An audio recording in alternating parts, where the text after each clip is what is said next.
Height and distance का question number 5 है। कह रहा है कि भूमि से 60 मीटर की ऊंचाई पर एक पतंग उड़ रही है। भूमि में लगी डोरी को अस्थायी रूप से भूमि के एक बिंदु से बांध दिया गया है। भूमि के साथ डोरी का झुकाव 60 अंश है। यह मान करके कि डोरी में कोई ढील नहीं है, डोरी की लंबाई ज्ञात कीजिए। अब यहाँ पर देखिए, ऊंचाई और दूरी के इस प्रश्न में क्या हमको ज्ञात करना है? हमको डोरी की लंबाई ज्ञात करना है।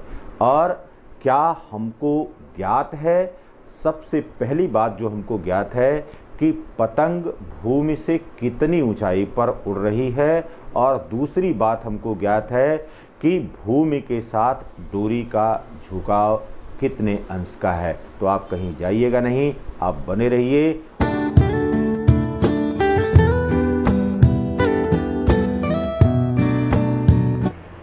अब यहाँ पर प्रश्न के अनुसार सबसे पहले हमने एक चित्र बना लेना है। 60 मीटर की ऊंचाई पर पतंग उड़ रही है और भूमि के साथ उसका उन्नयन कोण 60 अंश के बराबर है। तो एक त्रिभुज ABC बना लिया, और यहाँ पर AC यह डोरी की लंबाई है, और यहाँ से यह कोण ACB 60 अंश के बराबर है, और AB यहाँ पर उड़ती पतंग की ऊंचाई है। अब यहाँ पर देखिए, हमको अब एक त्रिभुज मिल गया, त्रिभुज ABC में, त्रिभुज ABC में। अब त्रिभुज ABC में हमने ये देख लेना है कि क्या यहाँ पर जो दिया गया है उसके साथ त्रिकोणमिति अनुपात हम किस प्रकार से कोरिलेट कर सकते हैं, सहसंबंध यहाँ पर बता सकते हैं। तो यहाँ पर AB दिया गया है, और यह AB किसके बराबर है? यह लंब के बराबर है।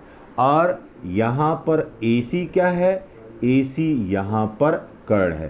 तो लंब और कर्ण के बीच में क्या संबंध होता है? लंब और कर्ण के बीच में साइन थीटा का, या यहाँ पर साइन C लिखे हुए हैं तो साइन थीटा या साइन C का संबंध होगा। Sine C is equal to AB बटे AC, या लंब बटे कर्ण। अब यहाँ पर साइन 60 अंश बराबर AB बराबर है 60 बटे, और AC बराबर हमको पता नहीं है कि डोरी की लंबाई कितने के बराबर है। तो अब यहाँ पर देखिए, साइन 60 इज इक्वल टू हो गया √3 बटे 2 बराबर 60 बटे AC के। This implies that √3 AC is equal to 60 into 2 is equal to 120 के, या AC इज इक्वल टू 120 बटे √3 के √3 से ऊपर नीचे गुणा कर दीजिए। यह बराबर हो गया 120 √3 बटे 3 के, और यह बराबर हो गया 40 √3 मीटर के। इसलिए AC क्या है? यह डोरी की लंबाई है, डोरी की लंबाई, और यह बराबर हो गया 40 √3 मीटर के बराबर।